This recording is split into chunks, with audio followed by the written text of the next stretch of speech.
আজকে আমরা গুজরাটির একটা ক্লাস নিয়ে আপনাদের সামনে আসছি। হ্যালো বন্ধুরা, আসসালামু আলাইকুম। সবাই কেমন আছেন? গুজরাটি অনেকেই গুজরাটি নিয়ে একটু দ্বিধাদ্বন্দ্বের মধ্যে থাকে যে তাকে দিয়ে হবে না, সে পারবে না, এরকম। তো আমার এই স্টুডেন্টটাও সে বলতেছে যে তার একটা জামা সে করবে, কিন্তু গুজরাটি সে ভয় পায়। তো আমরা আপনাদের সাথে ওকে যেভাবে আমরা বুঝাচ্ছি, আপনাদেরকেও আমরা সেই সহজ পদ্ধতিটা আপনাদেরকে দেখাচ্ছি। গুজরাটির ঘর আঁকার জন্য আমরা প্রথমে একটা হ্যাশট্যাগ এঁকে নিব। আমি একটু বড় করে আঁকলাম বোঝানোর জন্য। তারপরে এই কর্নারগুলি আমরা মিলাই দিব।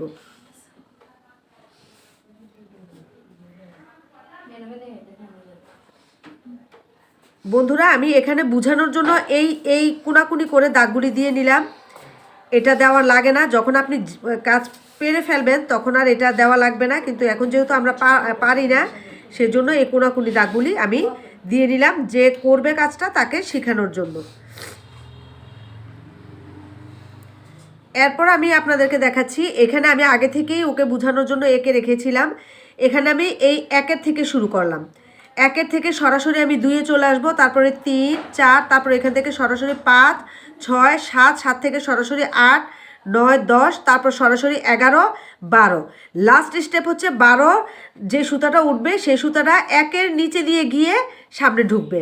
তো বন্ধুরা, আমি এখন কাজটা শুরু করতেছি। আমি আশা করি আপনারা ঘরটা বুঝতে পেরেছেন।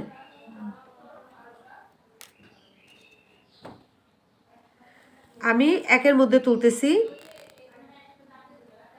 এই যে একে আমি তুললাম। এক থেকে আমি দুইয়ে চলে আসব। এই যে দুইয়ে কোনাকুনি আমি যে দাগটা দিয়েছিলাম সেই কোনাকুনিভাবে আমি উঠে গেলাম।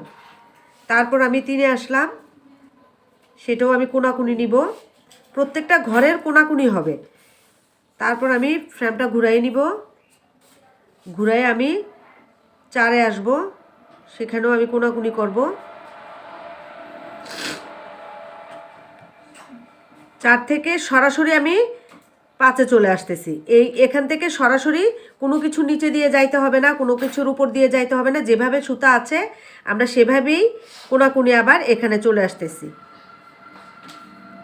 সব সময় সুতাটা সুইয়ের নিচে দিয়ে থাকবে, এটা মনে রাখতে হবে। তারপর আমরা চলে আসতেছি 4 থেকে 5-এ।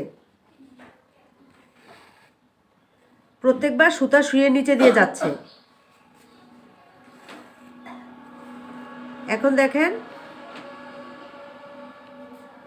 এই 7 থেকে আমরা সরাসরি 8-এ চলে আসতেছি। এখানেও আমরা কোনাকুনি স্টেপ নিব। তারপরে 9-এ চলে আসলাম।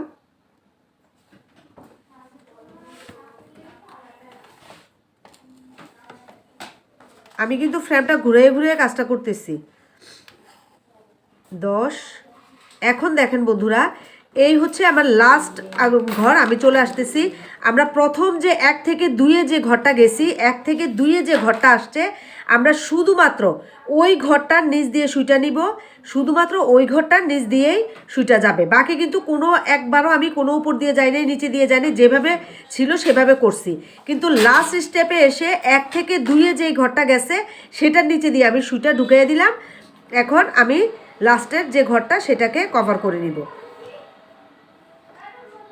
11, এ হচ্ছে 12। 12-র পরে আমরা লাস্টের যে জায়গাটা করব সেটা হচ্ছে এই যে 1 নাম্বার থেকে যে সুতাটা উঠছে সেটার নিচে দিয়ে ঢুকবো। ঢুকার পরে আমি এই যে একটু বাড়াইয়া এটাকে নিচে নিয়ে গেলাম। বন্ধুরা, এই হচ্ছে আমাদের গুজরাটির ঘর। আমি আশা করি আপনারা বুঝতে পারতেছেন। আমার যে স্টুডেন্ট সে আগে ঘরটা শিখবে। আমি যখন ফিল আপ করবো আগামী ক্লাসে, আমি আপনাদেরকে এটার ফিল আপটা পুরাটা দেখাই দিব। এখন আপনারা আশা করি যে আপনারা ঘরটা বুঝতে পেরেছেন। যদি না বুঝেন অবশ্যই আমাকে কমেন্টে জানাবেন। ধন্যবাদ বন্ধুরা। আমরা আগামীকালকে আবার এটা ভরাট করার যে নিয়মটা সেটা আপনাদের সাথে শেয়ার করব। আজকে এই পর্যন্তই। ধন্যবাদ সবাইকে।